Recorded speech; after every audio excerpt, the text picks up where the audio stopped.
حكيم زياش ليس به مغربي، إنه جزائري.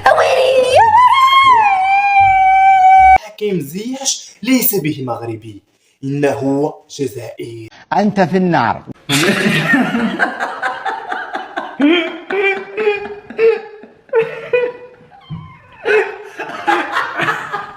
لذلك نقول هذا أرجل واحد ربما، وفيه جينات وقيل ربما عنده عرق جزائري. ويلي دخلنا لك برا. ربما عنده فاميليا. أنا نقول لك باللي زياش يعني للأسف لو كان ما يعيطولوش منتخب مغربي يكون كاين قانون نقدروا نجيبوه هنا معنا. ياك السي العليم.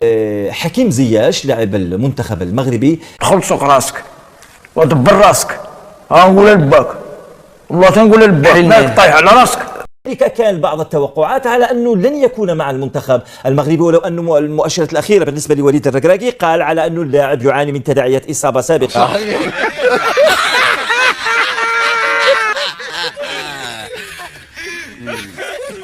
لذلك نقول هذا أرجل واحد ربما، وفيه جينات وقيل ربما عنده عرق جزائري، ربما عنده فاميليا.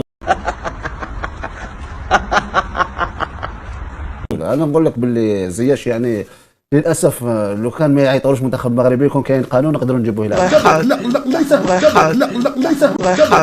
ليس. حكيم زياش لاعب المنتخب المغربي كان يقول لك مصاب ولكن يكون فيه اثر عليه. نعم. يصاب واش مصاب يعيطوا له ما يعيطولوش يعاودوا يعيطوا له ما يمشي. حنا اللي يهمنا انه موقف شجاع موقف. نقول هذا أرجل واحد ربما، وفيه جينات وقيل ربما عنده عرق جزائري. ولا فوق يا